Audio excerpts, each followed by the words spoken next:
So you can see we're in process now on this left-handed Made in Mexico Strat for a client, but before we conduct the setup, we're actually replacing the entire wiring harness just to give him a fresh start and get everything nice and working correctly for him. And I wanted to take this video to give you another soldering tip called tinning the leads. This is a term that you may have heard before, and it's really essential to make sure you're making good soldered connections when you're doing your wiring. And all it refers to is making sure that you have a small amount of solder on your contact points before you try to make any connection, because that's just going to make it much easier, and you're not going to have to heat up the pot as much to be able to make your connection. So I'm going to demonstrate here on this lug of the selector switch, and then on the output lug and the input lug of the master volume pot.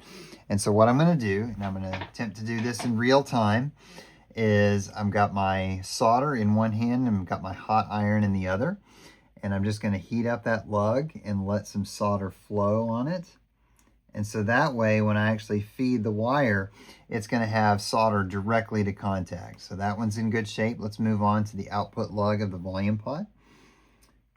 And again, I'm just going to heat it up and let the solder flow. And see, there you go. It's fully covered, nice and tin. It's going to be easy to make that connection one last time, just so you can have it to be able to see. Save this video, of course, so you can do this on your own and on your own guitar in the future.